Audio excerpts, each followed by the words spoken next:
webcams. Similarly, I would also like to request all the participants to kindly switch on the webcams throughout the conference. Rajat, Khushi, Aryan, Pooja, Akhilesh, Nancy Wax. Thanks. So, good evening, everyone. Welcome back to Conference 2.5 on leadership, motivation, and inspiration from the journey of a CEO. We are delighted to have you all join us once again as we continue our exploration of this fascinating topic. Wonderful to see familiar faces and new participants joining us today. We hope you had a restful day and are ready to dive into another session filled with valuable insights and discussions. Yes, absolutely, Andrew. Today again, we have an intellectual and exceptional lineup of speakers who bring a wealth of knowledge and practical insights to the table. So before we move ahead, we hope all of you have followed us on LinkedIn, Instagram, and Facebook. If you haven't done it already, do follow us right now without further delay to get automated updates on our upcoming conference. So, without further delay, let's introduce our esteemed speakers for today's session. Our first speaker is Ms. Ayona T. Vompere, a senior HR professional and dynamic leadership coach with over 15 years of experience. She has worked in Greece and abroad, specializing in critical areas such as culture and change management, talent development, performance management, and HR due diligence. She is currently the Group People Director at Softon Group of Companies. Ms. Vompiri is a member of the International Coach Federation (ICF) and the Society for Human Resource Management (SHRM), and is an accredited certified coach and SHRM senior certified professional. She is a force to be reckoned with in the field of HR and leadership. Next speaker is Ms. Martine J. Zaror, a passionate architect and heritage enthusiast from Lebanon, the oldest continually inhabited city in the world. After graduating with honors in architecture and design from Lebanese American University, she moved to Madrid to start her designing career at a Spanish studio. Ms. Zaror's global travels have taken her across continents, allowing her to immerse herself in diverse cultures. She has contributed to sustainable projects related to public transportation, environmental conservation, and gender advocacy through her involvement with various NGOs. Ms. Zaror is also a visionary behind Jar Tharaya, a social enterprise that empowers women in Lebanon to preserve traditional recipes. Her international accolades, including representing Lebanon at the MWC in Barcelona, underscores her commitment to making a positive impact. Our next speaker is Mr. Joseph Owensi, a beacon of intentionality and leadership. He brings a decade of experience in leadership coaching, mental health counseling, and personal development. His unwavering passion is to guide individuals to reach their full potential. Mr. Owensi's vision transcends boundaries, aiming for a transformative and culturally inclusive shift in the global leadership mindset. His dedication to empowering individuals to reach their zenith is nothing short of inspiring. Moving ahead, we have Mr. Ansel Ochinobebayer, who has been the CEO of Ancubex, a concept development company specializing in media, marketing, and consulting for the past 9 years. As the company's founder and CEO, Mr. Bevayer has overseen collaborations with an impressive portfolio of 132 clients and 41 partners from all over the world, including United States, India, Kenya, Uganda, Germany, Canada, and South Africa, and Nigeria. In addition to his business leadership role, he also serves as a mentor, consultant, and coach for programs with global reach. Our next speaker is none other than Ms. Nupur Bharadwaj. Ms. Bharadwaj has dedicated 8 years to the development sector. Her remarkable journey commenced at the age of 19 when she undertook the noble task of educating 25 children from an urban slum in Delhi. Since then, Ms. Bharadwaj's impact has reached over to 10,000 children from underprivileged communities in Delhi and Uttar Pradesh. Her mission revolves around creating equitable and holistic learning opportunities for all the children in India, irrespective of their socio-economic backgrounds. Ms. Bharadwaj is a passionate social entrepreneur who has channeled her energy into initiatives that promote fundraising, leadership development, and capacity building. Final speaker is Ms. Connie Nangtia. She is a distinguished marketing, communications, and media professional with a storied career spanning more than 15 years. Her expertise encompasses a vast spectrum of strategic development and execution, including mass and digital communications, stakeholder management, crisis management, corporate social responsibility, media relations, marketing, and brand management, among others. Her professional journey has transcended various sectors, including media, energy, financial services, telecommunications, transport, and FMCGs. Notably, she was recognized among the top women in marketing 2023 by Evolve magazine. Currently, she is serving as the head of marketing at Airtel Mobile Commerce Uganda Limited. Ms. Nankia's progress in her field is indisputable. We are grateful for all of your presence and eagerly anticipate your valuable insights and contribution to today's conference. We would also like to inform that the HR team is conducting calls in the chat box throughout the session. We encourage active participation from all the attendees. Now, moving ahead, I would like to request all the participants and my fellow speakers again to kindly switch on your webcam. After all, a two-way communication is what results in learning and development. One way won't actually do that. So everyone, webcam. And participants and attendees, kindly note this, that if your webcams are off, our product team is taking notes of your names at the back end and you shall not be issued certificates. I hope I am clear. Right. So moving ahead, we would like to once again thank all of you panelists for joining us today. Let's welcome our first speaker of the day, Ms. Iona T. Wampiri. I would like to request her, please commence her speech. Hello, ladies and gentlemen. Thank you for joining today. And also thank you, SK Associates and Group. It's such an honor, your invitation. I'm Ioana Tivompiri. I'm based in Greece, Europe. I have more than 15 years of experience working with leaders and teams and CEOs in the different sectors like technology, consulting, constructions, retail. I'm not a CEO myself.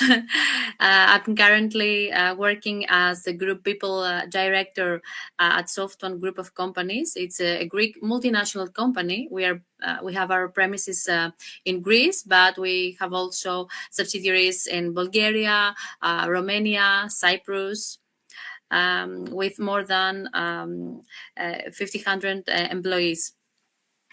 I'm also a an accredited certified coach from the International Coaching Federation and a senior certified professional from the Society of Human Resources Management. So I have, let's say, coached a lot of teams like startups and entrepreneurs. And also leaders, so I can share some journeys as I have seen it of the eyes of an HR person and the coach, and also as a person that influences the CEO, as I work along with CEOs and C-level people and leaders. Okay, may I share my presentation? Yeah, okay.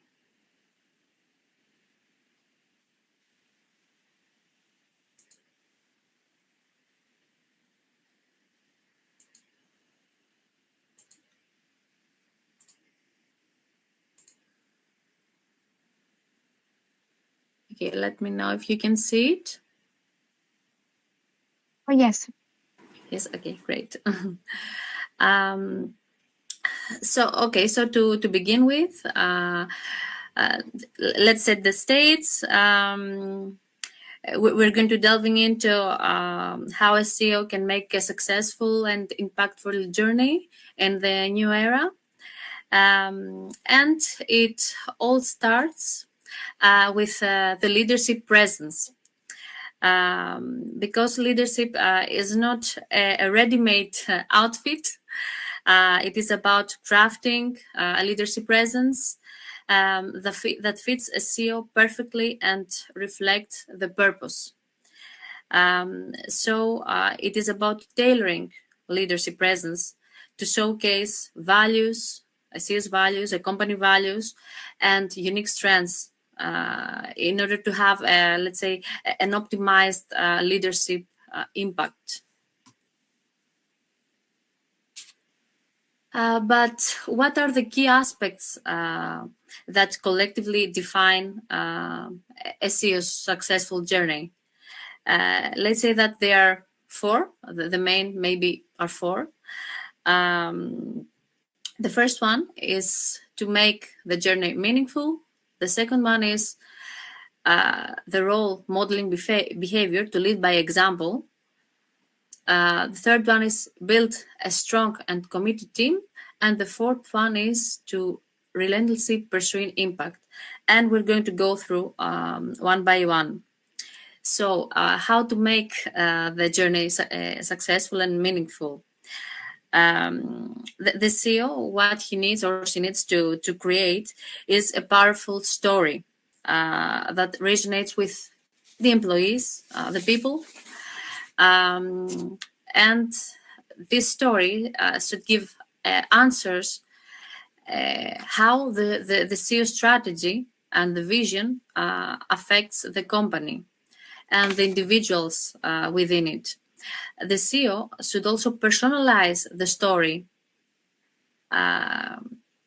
in order to engage the other people openly and to reinforce their commitment, their enthusiasm, and also to find also, let's say, his own or her own purpose. About the second one is to be a role model, to have the correct behavior and to have the correct mindset. That is the key to success, to the success of the business. So the employees, they maybe, will await the actions of the CEO to see whether they will believe in the story that they made. So the CEO should lead by example, should be, let's say, the organization's chief role model. And as a leadership coach, I usually propose the 360-degree feedback on leadership behavior as a tool,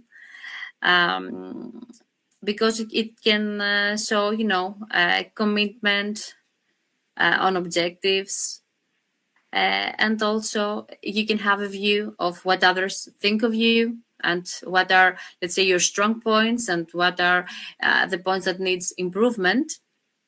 And maybe a CEO would like also to do professional coaching, to be a coachee with a professional coach who will guide the CEO through success. Then we have the building of a strong and committed team. We should have a top team, right? The CEO should have a top team, a top executive team. The team plays a crucial role in this successful journey of the CEO. So the first thing that the CEO could do is to, let's say, if the team already exists, is to assess the team, the team members' capabilities, their abilities, their competencies, and quickly take action based on this assessment. Also, I propose, as a coach and HR professional, to use the 9-grid box assessment, where somebody can see behavior and performance. So it is essential to have this matrix. So in the one axis, you can see if the person needs more investment and guidance on behavior. Maybe you may find the top talent there, or maybe the person has a very good performance, but the behavior needs improvement, and needs to build an individual development plan for your team member. Also is essential to invest time in building a strong and committed team. A team that will share the same vision for the company. Because, we need, let's say, in a team, and especially in an executive team, a CEO will need very strong individual players, but sometimes all these, clever people cannot work well together. So it is crucial these people to be dedicated to play also well as a team, not only as individuals. Here, someone can use, let's say, a consultancy firm and create team building activities inside or outside the company to get to know each other better. Essentially, it will be very, very good to do it when you are, let's say, you're following your team. It will be a very new team that the CEO has. Also, it is vital to see if the team is not new, but let's say you have the team for some time, to see in which states the team is. So either it is, let's say, if it is an initial team, very new, maybe it is forming. Maybe it is storming, but not performing. Or maybe it is norming. So what the CEO must do is to help these team members cooperate well and quickly drive from, let's say, storming and having challenges between them from these states to performing states, to cooperation states, to collaboration, to good collaboration states. And this should happen as soon as possible.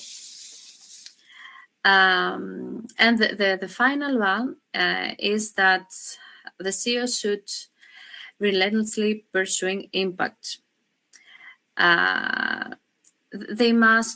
CEOs must invest a lot of energy, a lot of time. They should roll up their sleeves. They should resolve issues, challenges, make key decisions, make correct decisions. And also, if, let's say, they make mistakes, they should build trust with the people and say that, okay, I was not good at that time. I take the blame. And this will make them a trusted, let's say, CEO. And also they can do and they can assure that the leaders that they have in their team is accountable for the progress of the projects of the company, and to drive this company with impact. So all of these aspects are important, each one of them, but when somebody have them collectively, as a CEO, can make a really successful journey. So all of them matter, to tell you the truth. Also, a CEO, when pursuing impact, should ensure that there is the right balance between near-term profit initiatives, so initiatives that will make a good performance today, and as well organizational health initiatives, which means that these initiatives will make profit in the future, tomorrow. So the CEO should fix quite a good balance between those two. Okay, let's continue a little bit. And remember that there is no one size fits all approach. So, okay, maybe the CEO's role and the CEO's journey is also influenced by other factors, as it is the organizational capabilities or the unique characteristics of the company, also the team members that are in the CEO's teams, the executive level team members, and the personal leadership style. So all of them affect the journey. But let's say that there is no right or wrong journey. So this is it. Are there any questions? So I can I can reply.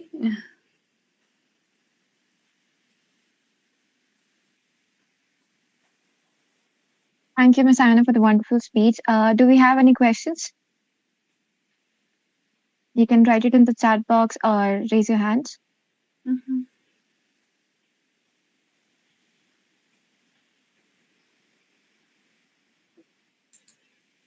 Okay, it seems that there are no questions. It would be great if you can share your email address in the chat box, and if any of our attendees would have further questions or need clarification, they can reach out to you. Mm-hmm. I had a small question for you. Oh, yes, thank you. As in accordance with Indian laws, whenever a private limited company is created or a startup is created, the CEO and all the board members are supposed to keep their bank accounts and their identity different from that of the startup or the firm. So, are there any similar laws in Greece, or can the CEOs or MDs or chairman or the board of directors keep the same account as that of the company? Can you please rephrase? Yeah. As in accordance with Indian laws, whenever a company is formed by a CEO or a founder, the entity or the identity of the company is different from the identity of the owner. So, are there any similar laws in Greece, or both of them have the same identity? Oh, yes, actually, there are similar laws in Greece. It's a split, let's say, identity. So, in order to have ethos and transparency, these things, yes, should be separately. So yes, I think it's similar also in Greece and in the other countries that I have also in Bulgaria, Romania. Mm-hmm. Then thank you for the answer. Yeah, Anjali, no proceed. Thank you. Thank you. Thank you, So Ms. Anna. do not hesitate to contact me. You can see my emails and my LinkedIn profile. So thank you for your attention today, and I'm very excited also to hear the co-presenters, and I wish them a lot of success today. Thank you. All right, so let's move ahead. Now, I would like to request Ms. Martin to commence her speech. Hi, everyone. Happy to be here. Can you hear me well? Yes, we can. Hi, everyone. My name is Martin. I'm from Lebanon. I'm currently in Lebanon. I'm an architect and I'm the founder of Jar Thuraya. It's an inclusive community of women suppliers in Lebanon who prepare artisanal preserves. So I'm happy here today to tell you about my journey as an architect who ended up working with food, which was not planned for my career. So basically, I worked in Madrid for a design firm, and when I came back to Lebanon, it wasn't as pleasant as I wanted it to be. So I started working with UNDP on an idea, UNDP Lebanon, on an idea that is focused on the Sustainable Development Goals, but focuses on gender equality. And this is where the idea started of having a community of women who prepare traditional Lebanese food and we can support and acknowledge. So these kinds of food, the preserves that they prepare seasonally, are very an important part of our daily cuisine. And the natural ones are only made by rural women. So we decided to source these ingredients from different women around the Lebanese areas, from different cooperatives where they work together, and provide them this way with financial stability, and at the same time acknowledge their efforts, because all the products that we get, we're adding the name of the supplier on them and where they come from, and 100% eco-friendly packaging. So we've been doing this for around 3 years now, and we entered the US market and the French market recently. We were also showcased at the Dubai Expo at the Lebanese Pavilion, and we exported to Australia and Qatar as well. But this whole journey, honestly, it was not easy. So moving from architecture to entrepreneurship and to food specifically was a challenge because I had no experience and I had to teach myself what to do. So I went to DC in 2019 for a fellowship in economic empowerment, where they guided me through like the first steps of starting a business, how to do a business plan, what to take into consideration. And when I came back to Lebanon in 2020, we started Jar Thuraya. And I don't know if you know what's going on in Lebanon, but we've been struggling with severe inflation for the past 2 years. We have an economic crisis, we have political conflicts, no president, no access to resources. And after the Beirut blast in 2020, it was also very challenging for people to be motivated to work. So a lot of people started having different business ideas and started developing them by focusing on sustainability and how young people can contribute to help Lebanon and help the marginalized communities here. So we started Jar Thuraya. I started moving full-time from architecture to this business. And then I wanted to get more into the consultancy business and be able to work with more entrepreneurs. So I actually did a second fellowship in community solution in San Francisco, California, where I got the chance to work with women of color who are also starting their own business. And as a woman who comes from Lebanon and working with other women as well, it was very interesting to be able to look at the challenges and the opportunities that women face around the world and not just in my country.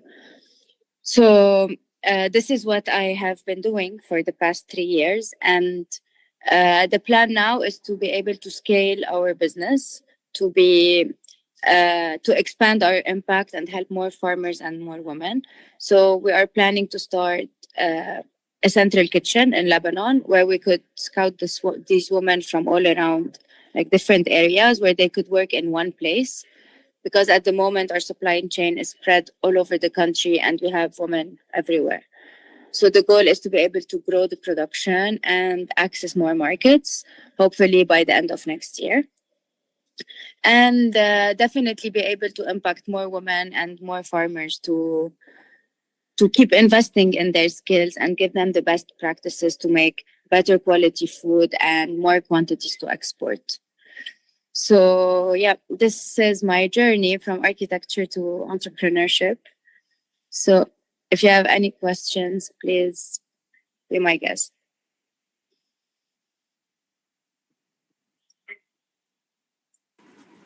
I would like to request all the attendees to put forward the questions to Martina. It was a very open speech, Martin. Appreciate it. I saw a question. Any questions, you can simply type out in the chat box or you can unmute yourself and speak. All participants. So, I saw during such difficult times in Lebanon, but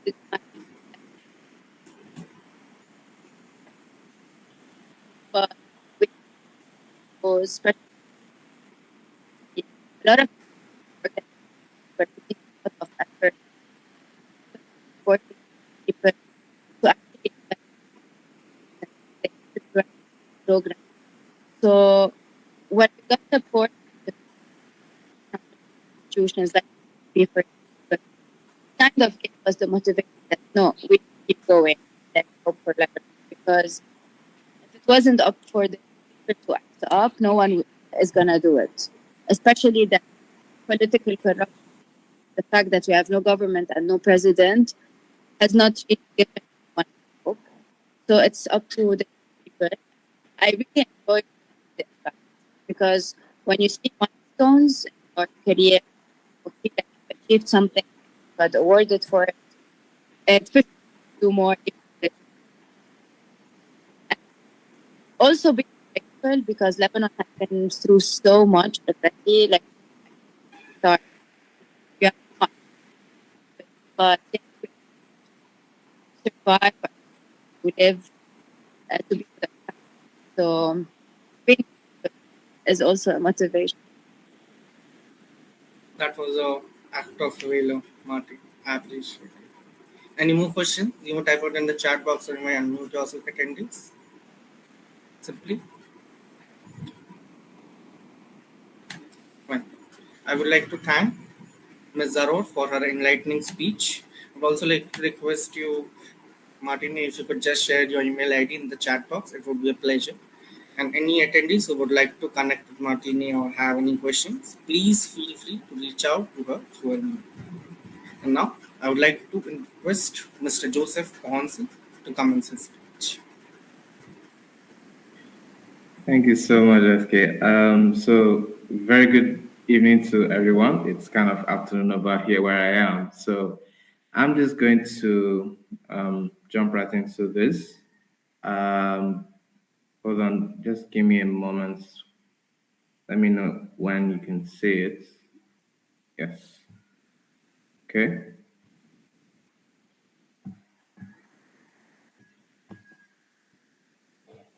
So let me know when it comes up. Can you see this? Yeah, Yes, we can. Okay. Okay. So now I'm just going to give kind of a brief rundown for Intro to Intentional Leadership. I'm going to be looking at a few points as we go along. So the first thing is, what's the leader? And as simple and uncomplicated as that question is, it kind of brings up a lot of questions in terms of a leader's personality, intentions, and how exactly a leader is supposed to behave. Because everybody kind of has this image of, okay, if I'm the leader in charge and I am full of energy, I am bubbly, I am full of life, I am the life of the party. And so you kind of have the mindset that someone with a more quiet personality or an introvert might not do so well as a leader.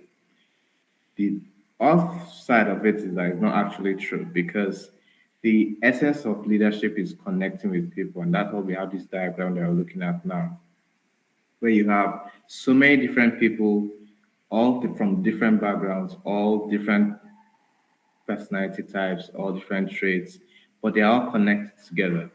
And they're all connected through one person. And through that person, they are each connected by themselves.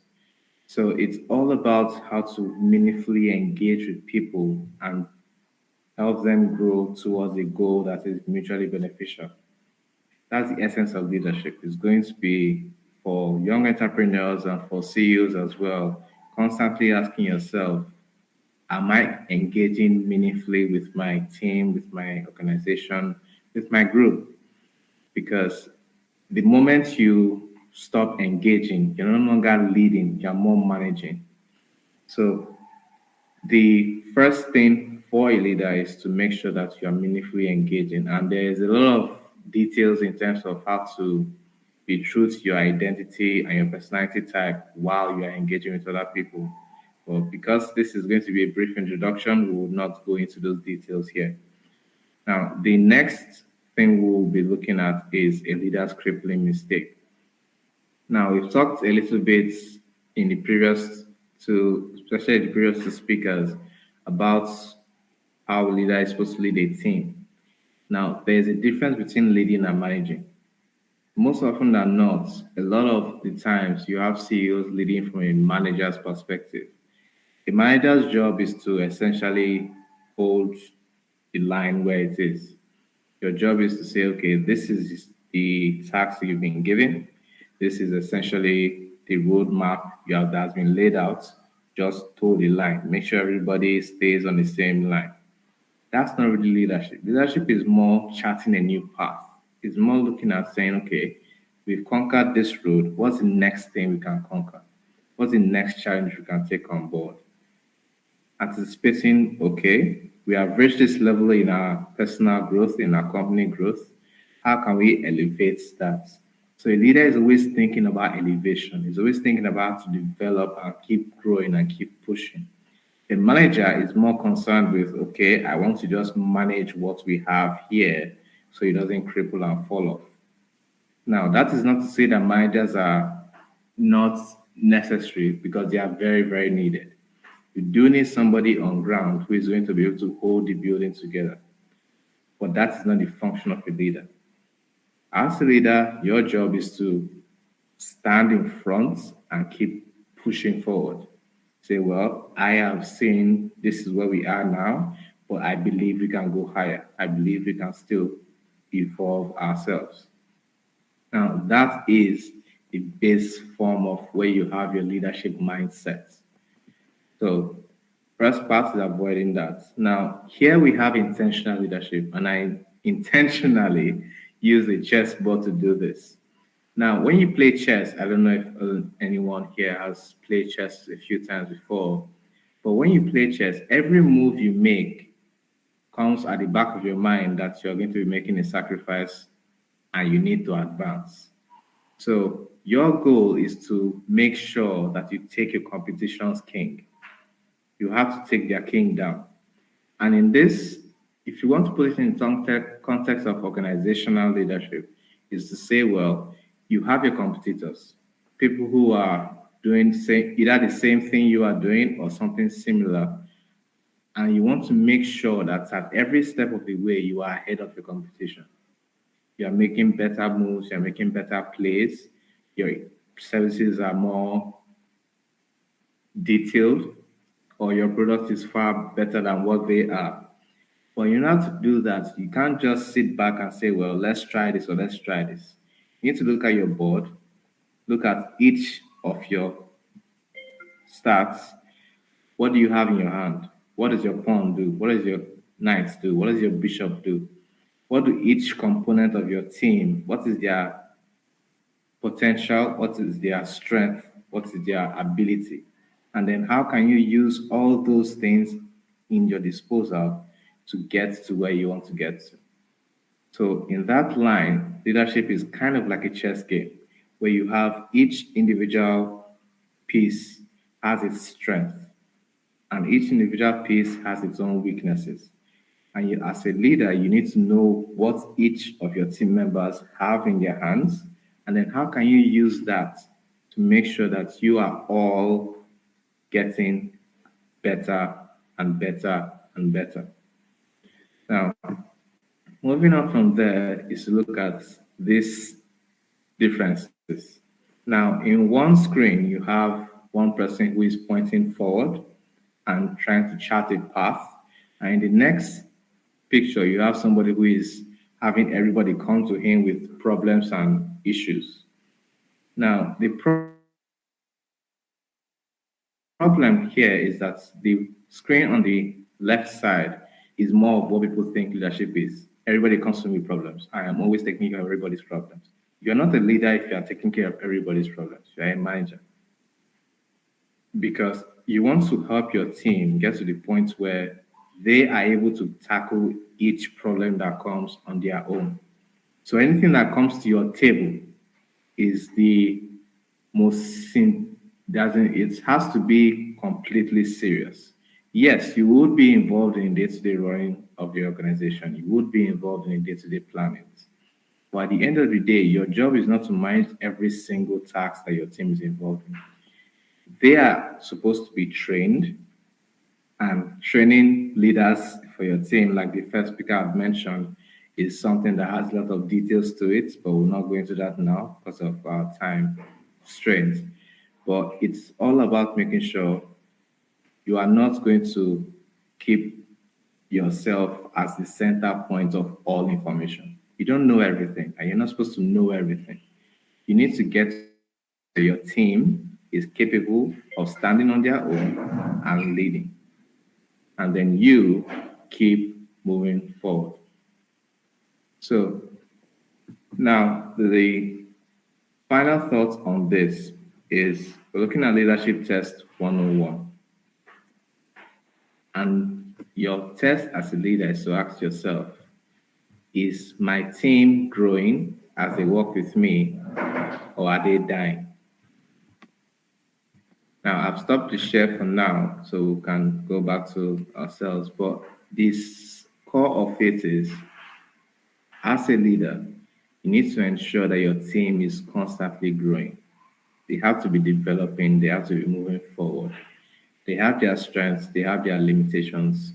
You, as a leader, know what those are, and then figure out how to get them to be better.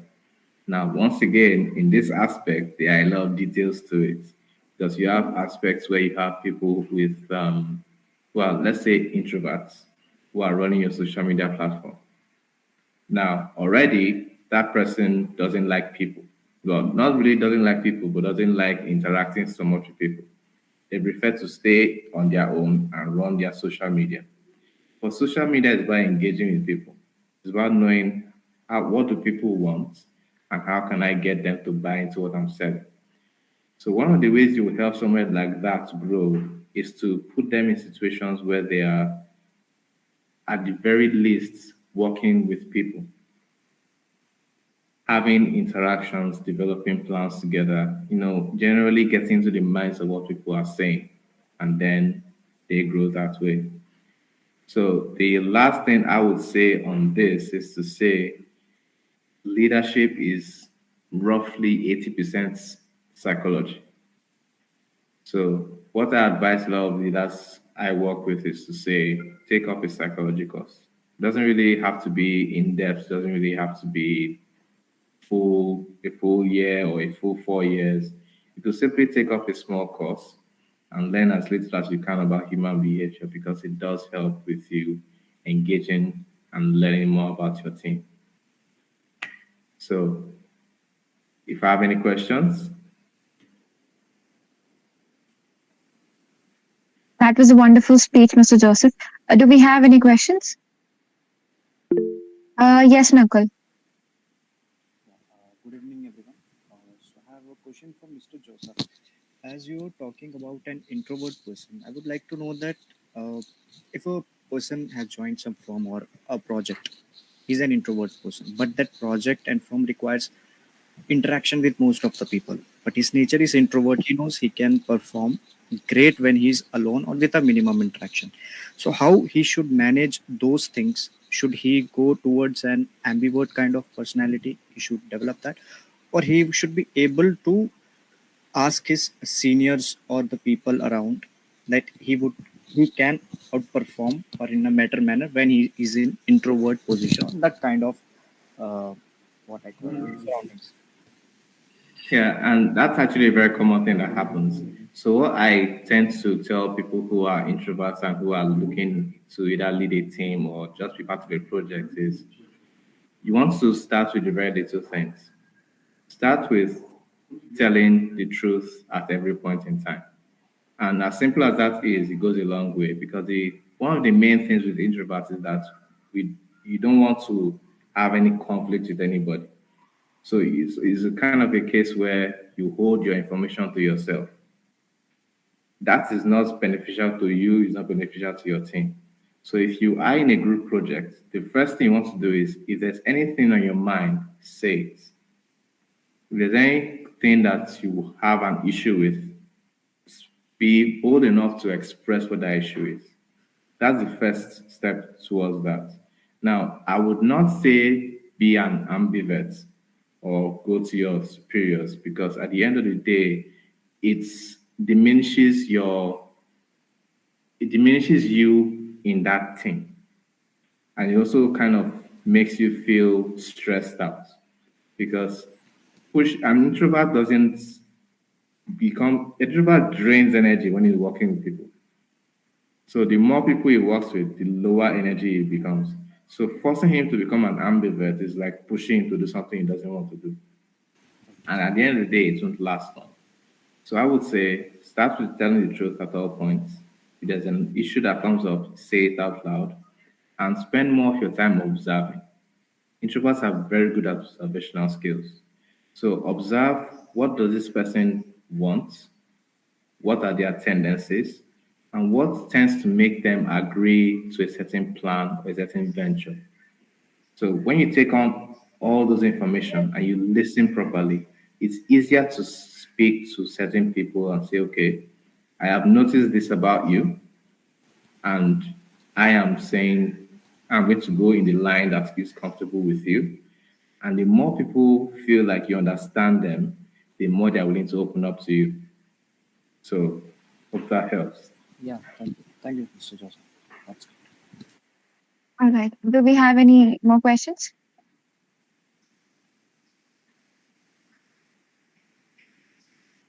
Okay, let's move ahead then. Thank you, Mr. Joseph, for the insightful and amazing speech. Please share your email address in the chat box, and if any of our attendees would like to connect with you or have any questions, they can reach out to you. Now, I would like to invite Mr. Ansel to commence his speech.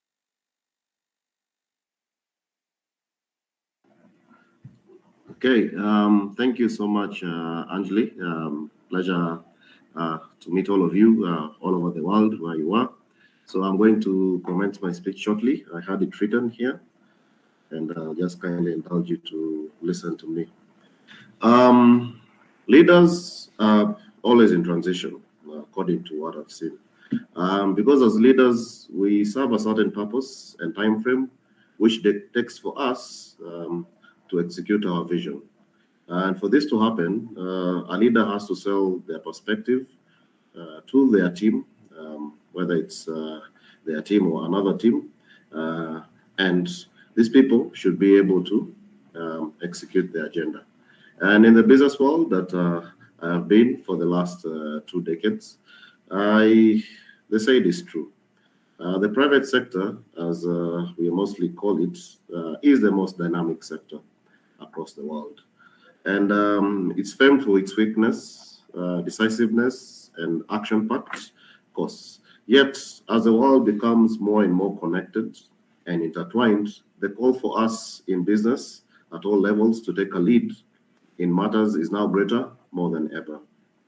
From climate change to pandemics and migration, the clarion call of is yearning for persons at all management levels to leap forward and solve this and more. One act of demonstrating leadership is proactiveness, which should help start and help all of us in the world to surge ahead. And inspiring people to deliver on their individual tasks helps the leader further their agenda. The leaders of today are life coaches. We are role models. We are parents and guardians, all rolled into one. A leader no longer works in silos. A leader today is no longer expected to keep quiet and let things sweep under the rug. Rather, a leader of the modern age that all of us are in is ensure that for them to be effective, an identity and authenticity are supposed to be deliberately seen and heard by those that are around them. And because we take care of people, so we are supposed to bring out the best in them. And any leader who is, whether in CEO or any other level, they are taking care of people primarily, but also they're supposed to bring out the best in them. And if a leader believes in certain causes, it will be best if it's shared with a team so that all of them can understand where the leader stands. A leader should be able to give a platform where the team players can also voice their own interests. Because as leaders, we are not monopolies. We're just part of a greater cause. And this can actually motivate in-depth discussions in whichever outcome the team should be placed. And it will also help the leader understand their personal views, and they should not be actually viewed as the official statements of the organization. As Dapita Koval said, everyone has to contribute towards building and sustaining a strong culture. A team's leadership test is put when there's an absence of the overall head.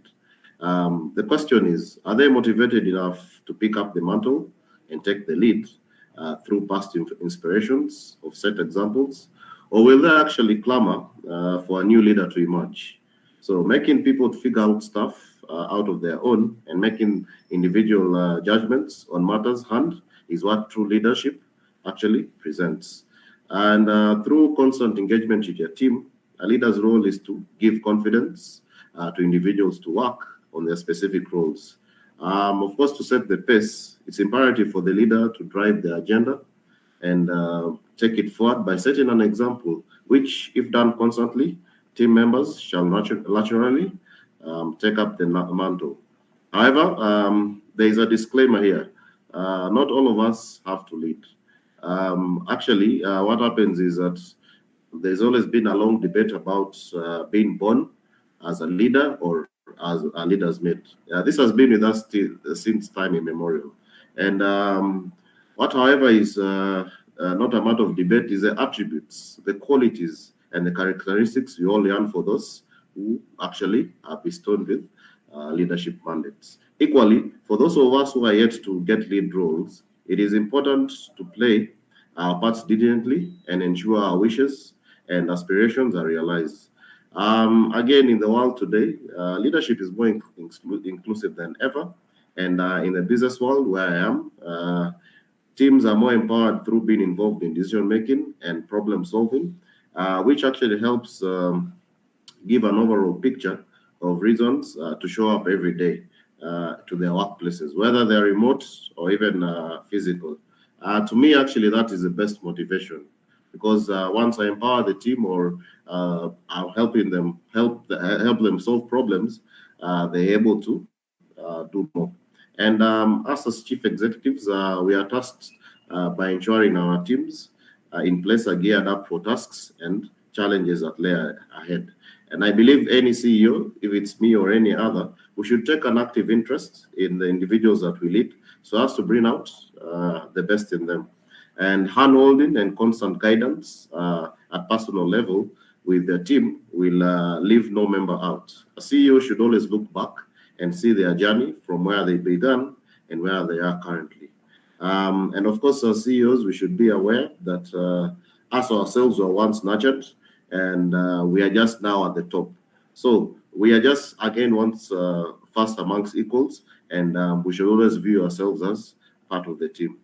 And around the Earth's ecosystem, there is a hierarchy that is found in flora and fauna. Every living thing in our Earth here has a role which helps towards the coexistence of one another.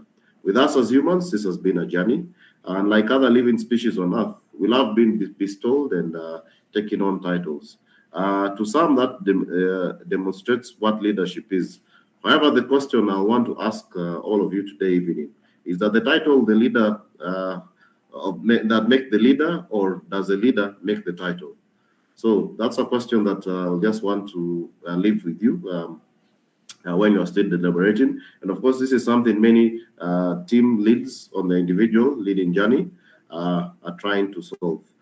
Finally, as leaders, I believe we should not be the custodians of wisdom or knowledge.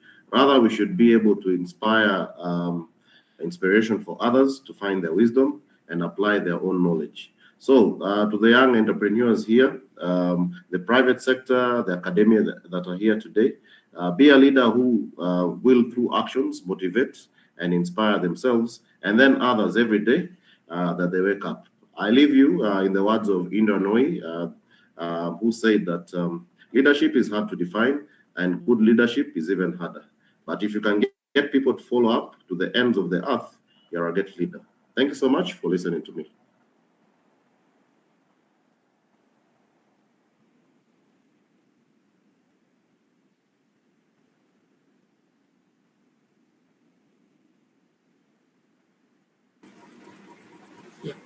So firstly, I would like to thank you, Mr. Ansilax, for this amazing speech.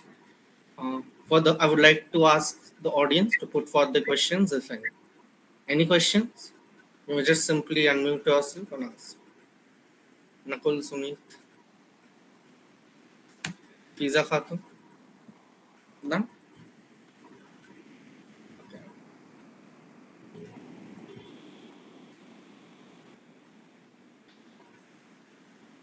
I think we have a opinion poll in the chat box. No questions at all? None? Fine. Anjali, you may continue. Right. Do we have any thoughts on the question? Do we have any thoughts on the question that Mr. Ansel raised? That is, does the leader make the title, or the title makes the leader? The guest speakers can also share their thoughts if they have any. Yeah, I'm just going to jump in very quickly. The question that you asked is actually very powerful question because if the short answer is if you need a title to be a leader, you are not quite there yet. So it comes down to you are first a leader in person, and then you have your title. Because on the scale of importance list, title in leadership is the bottom place. You first start with your level of influence, your level of engagement with people, your results, your productivity, and then you then say, okay, well, my title is ABC. So that's just what I think about that.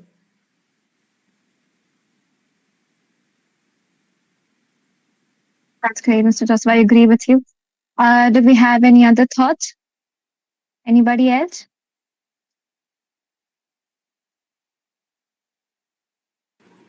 All right. Anyone Do who think wishes to about it. share their opinions may just unmute themselves and speak. Anyone? None at all?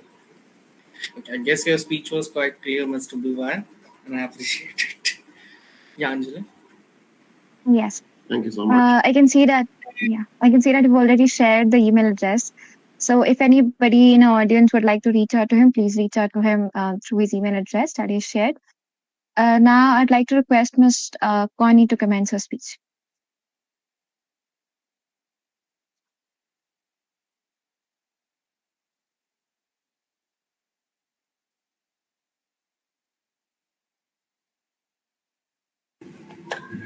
A very good evening to everyone. It's evening in Uganda, and I thought I would greet you as it is this side. So a very good evening to everyone. It's my utmost pleasure and honor to be addressing you this evening, and thanks to SK Association and Group for extending this invite and ensuring that I'm part of the wider team that is sharing a number of insights regarding leadership, motivation, and inspiration from the journey of a CEO. As previously introduced, my name is Kuni Nancha, a passionate marketing and communications professional, currently the head of marketing at Airtel Mobile Commerce Uganda Limited.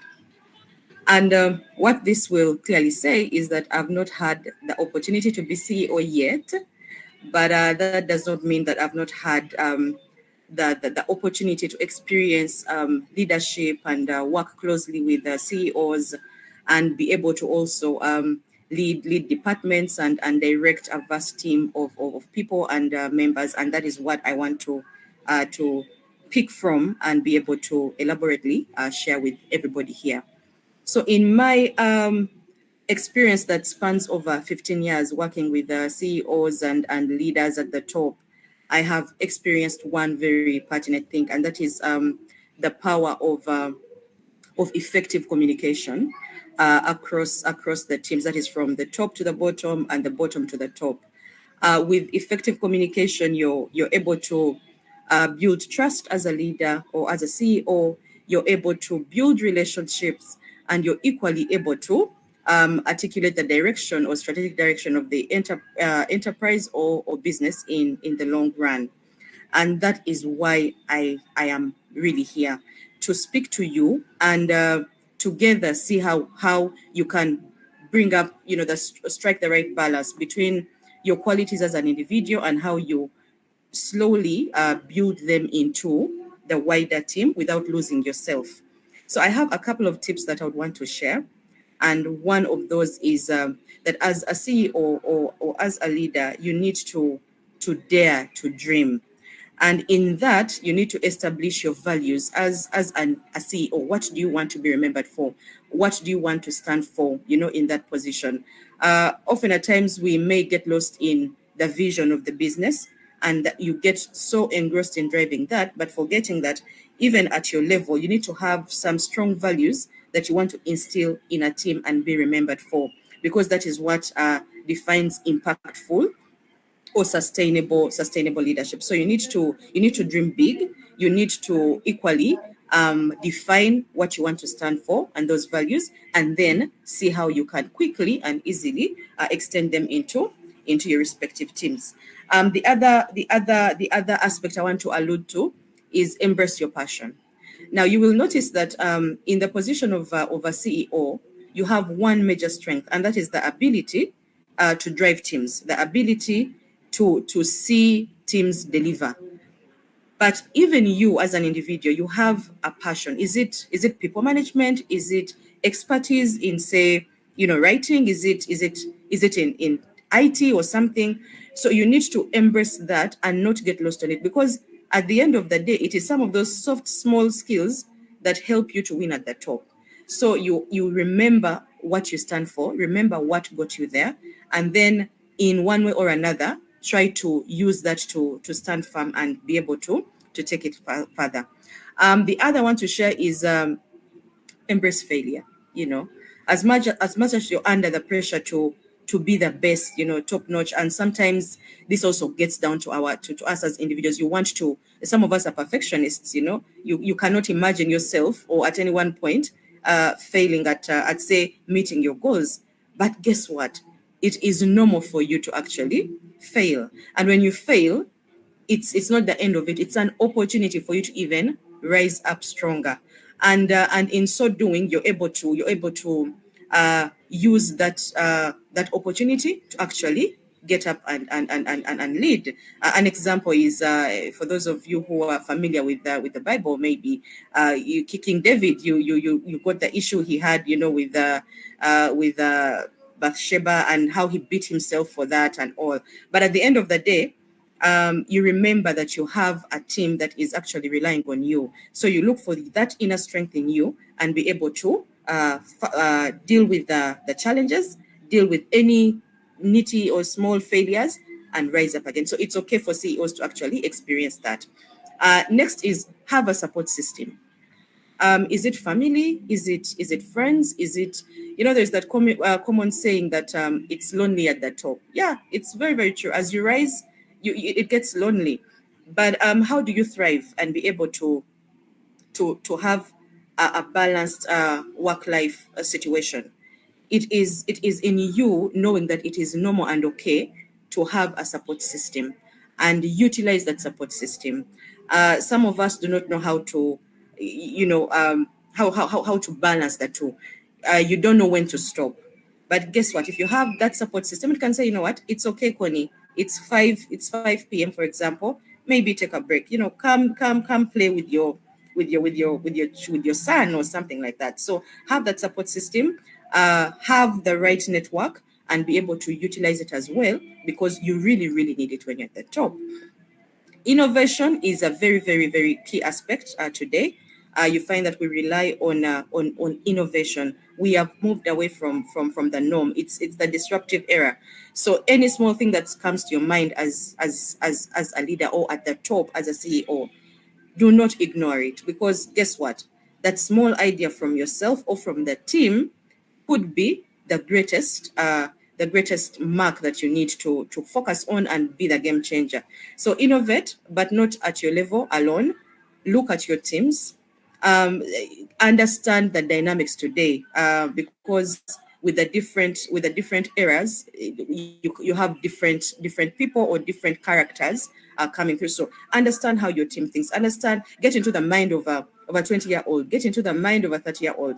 I always think and believe that from children we get the best ideas. If you look at how children think, if you have the chance to be around children, you'll find that sometimes they have the best and easiest solutions to so many issues. So spend some time with those as a leader, and critically try to ensure that you don't also get lost on the aspect of innovation. As I get to the last two, one is believe in yourself. When you're at the top, you have to believe in yourself. And when you don't believe in yourself, it's quite challenging. Sometimes you don't know how you're going to break through a certain situation. But if you believe in yourself, then you will find the right strategies and put them together and are able to know that you can actually make it. At the end of the day, we are all human beings. We all learn. Be open to learning, be open to unlearning, relearning, and be able to scale your way to the top. And lastly, it is have impact. And how do you know you're having impact? Sometimes it's in the feedback that you get from your teams. Sometimes it's in the journey. If you look at yourself, a couple of years back and where you are at that moment, you're able to tell whether you are leaving a mark.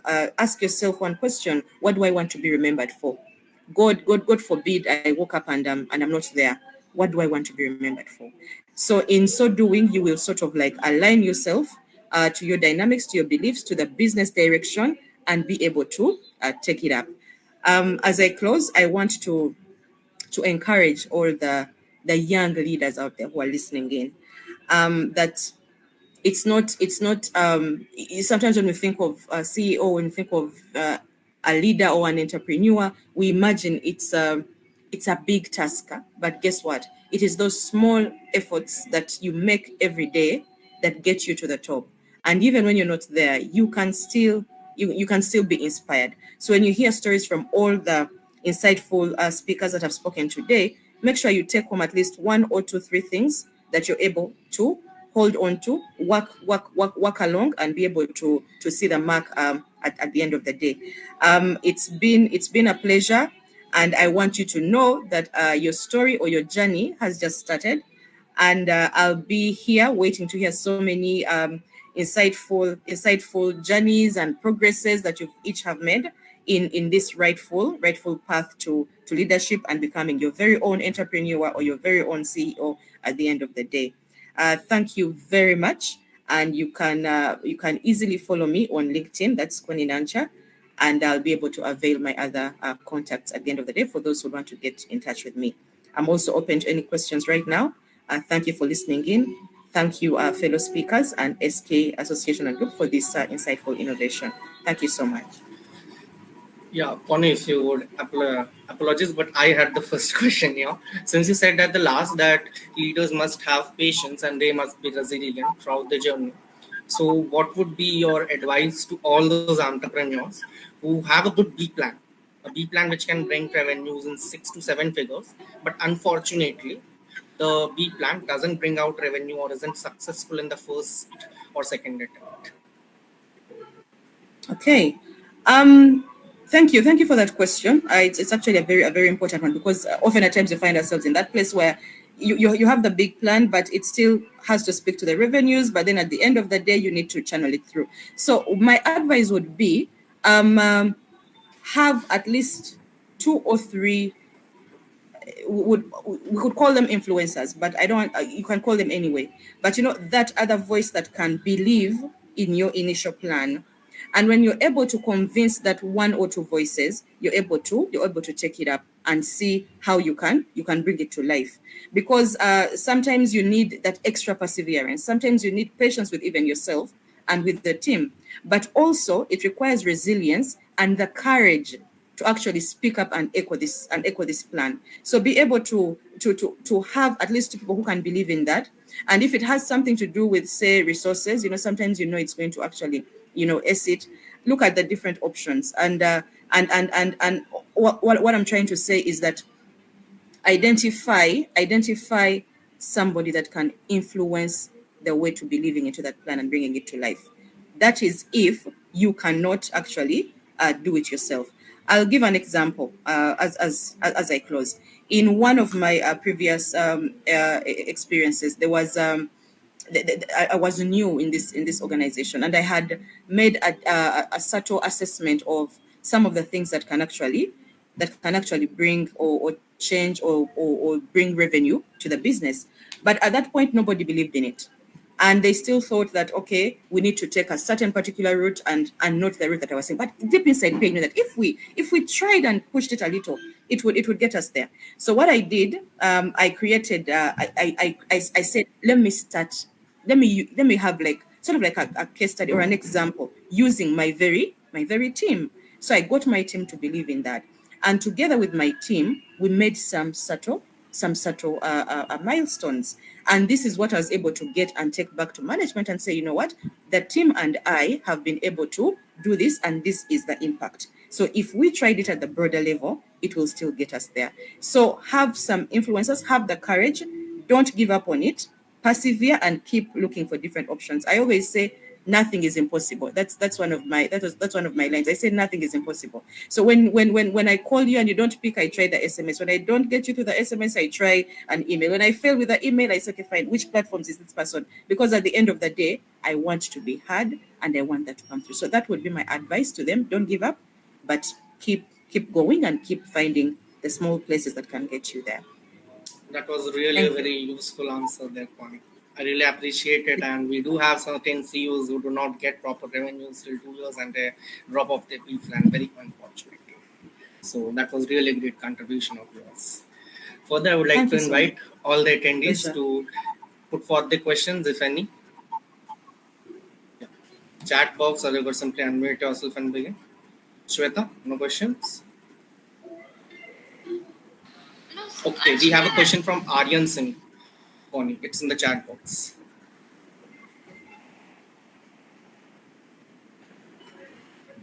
I hope you can read it.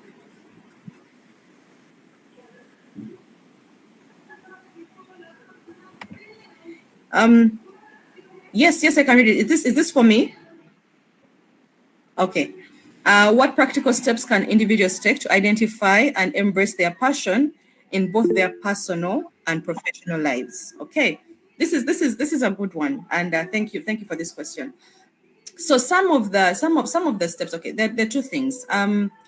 Passion, or being passionate about something, is that one thing you do effortlessly. Like if I slept today and you woke me up in the morning and told me what is the one thing you can do. Sometimes it might not bring instant revenue, but in the long run it will.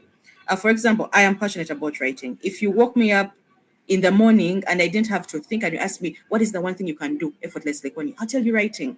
To others it could be cooking, for example. To others it could be reading, or relating with people. There are leaders who are very, very good with people.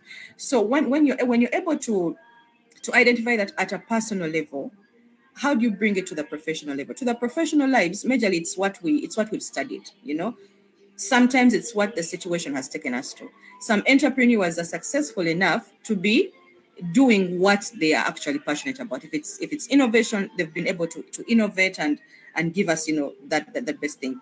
But in the professional world, it's important to again understand what you do effortlessly. Sometimes we have those interests, but we have not given them attention. So when you don't give it attention, it's at the backyard and you focus more on the task. So for me, I would say the easiest way in both your personal and professional life is just look at what is it that you can do effortlessly, effortlessly. For me now, I'll tell you, in my personal life, it is writing. In my professional world, it is people. Like I love people. If you put me around 5 or 10 people, I can easily, strike a balance and understand and connect with each one of them. So when you realize that you can do it effortlessly, do not shy about it. Just see how you can actually bring it to life and make it the best, even in the work environment. I hope that helps. Okay. That was a great answer, Connie. I hope I'm audible, Iona. Yeah, Iona, am I audible? Yes, you're audible. Mr. BY. Okay, I see a raised hand from Rekha Rangi. Yeah, exactly. Yes, Rekha, ma'am. please unmute yourself. Yeah. Like you really said quite well that if we don't have an email, then we can use another way to uh, ultimately reach to our motive. Then I would like here to ask that if anyhow we have an idea at the bucket list, but because of some circumstances, the environment around us is not pulling us to reach that idea into our professional life. Then how could we start it? And we have the will, but the surroundings around us, the people are not confident about us that this idea will be pulled out and will reach to the success basically. And if we intend to start, then what are the key aspects that we need to take care of?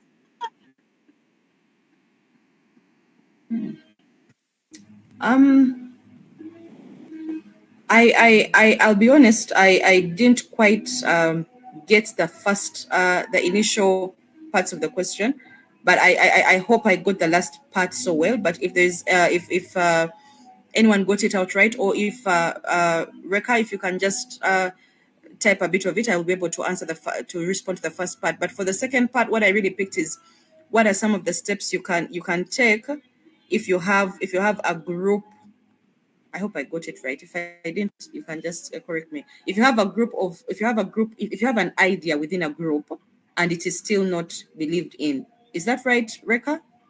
Yes, absolutely. We have an idea at our bucket list, and we wanted to make it professional. In our we want to start a business relating to that idea, but the idea is not that strong that everyone could believe in that idea to start it professionally.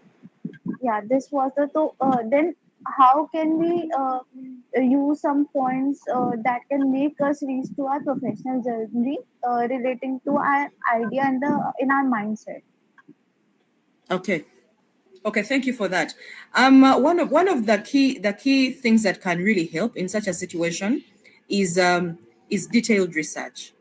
And sometimes we get lost in one way or another. You might think it's a small idea, but in actual sense, it's actually a big idea. But it's just the research you have done around it. I'll give an example. I did say that I am passionate about writing, yes, but the culture where I am is not one that is presumed not to be the culture that can actually give you high revenues. If I were to say write a book or do something, in that line. So what I did, because I want to do something within the line of my passion, and it's an idea I've had for such a long time, I did invest in some research. I did look out for some people who have actually done it and what do they have to say about it. Next thing is ask yourself, can you do it alone? Can you work with a team? What are some of the resources you need?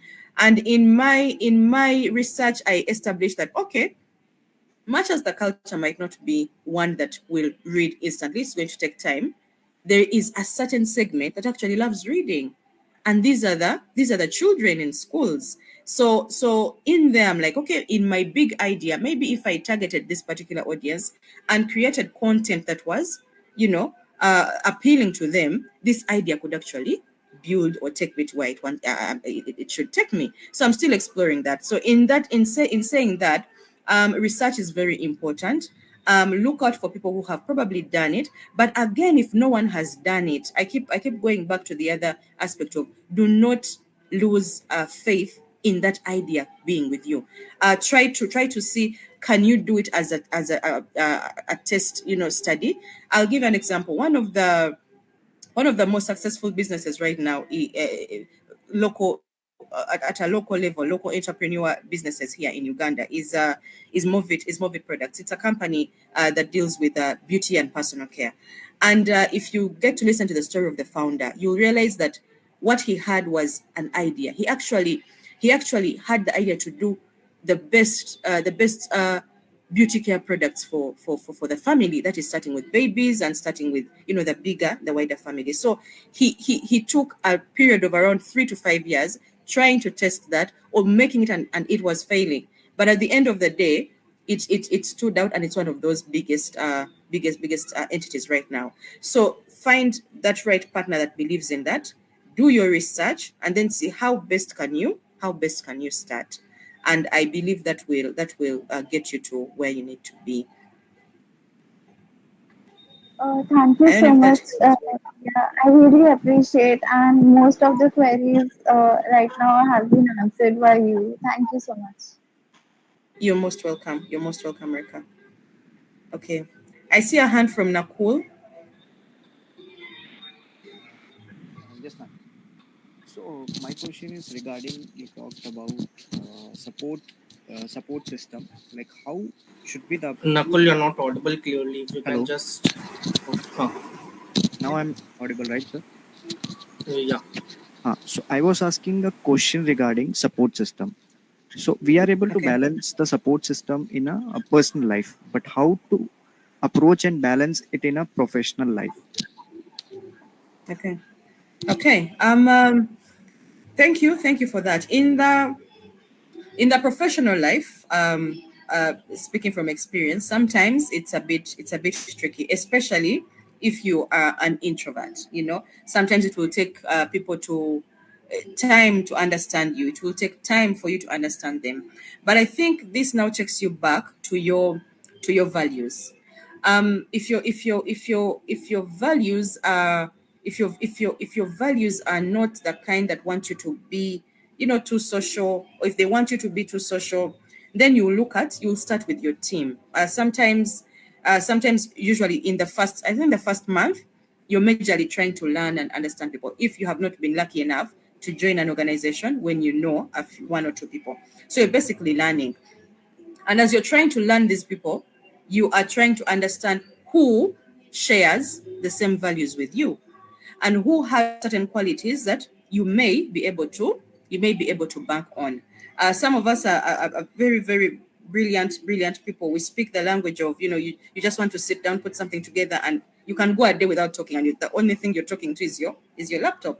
There could be another person like that, or there could be another opposite, Or some of us are too bubbly. You want to sit down, and the moment you sit down, you're taking your tea, you're talking to everybody and making sure, oh my God, you have like the whole floor is your friend. So in such a case, it takes you back to your values. It takes you back to your character. It takes you back to what can you accommodate and what can't you accommodate. Because at the end of the day, even at the work environment, you need to maintain that professional aspect of you. But from experience, I've learned that usually it is the support system you have in your personal life that plays the biggest impact in even how you run through work. So here it's more to understand, but look at your goals, look at your values, look at your objectives, and then see how that speaks into the environment. Sometimes you're lucky and you'll sail through, sometimes you're not, but don't be lost on the fact that you still need to have the work-life balance and clear your tasks, have a schedule. Sometimes it helps a lot when you know, if I between this time and this time I am able to clear this, so then you fall back to life. So I tend to think that two play hand in hand, but mostly your support system and your personal life tends to bring forth the biggest values as you try to learn and balance it at work as well. Thank you so much. I hope that helps, Nakul. Yes, yes, ma'am. Sure. Thank you. Thank you. Thank you, Ms. Nankia, for the amazing speech and sharing your knowledge with us and all the participants. Please do share your email ID in the chat box. If anyone in our audience would love to connect with Ms. Nankia or has any further questions, please feel free to reach out to her through her email address. As we come to the close of this remarkable conference, we would like to express our heartfelt appreciation to each and every one of you. The knowledge shared, the insights gained, and the connections made have all contributed to the success of this event. We are truly grateful for your participation. As we wrap up this conference, we kindly request all the attendees and speakers to take a moment to provide your valuable feedbacks and reviews on Google, near a Google location. Your input and thoughts are highly appreciated, and they will help us improve future events and continue delivering high quality conferences. And as for simple information and not supposed to be diplomatic, we may write out freely in the feedback section whichever aspects you would love us to improve on, so that we can improve your user experience as a participant. So thank you all for your participation and being an integral part of this remarkable conference. We look forward to your reviews and hope to see you all at the third session of Conference 2.5 tomorrow. Until we meet again, stay inspired, keep dreaming, and continue to strive for excellence. Thank you and farewell for now.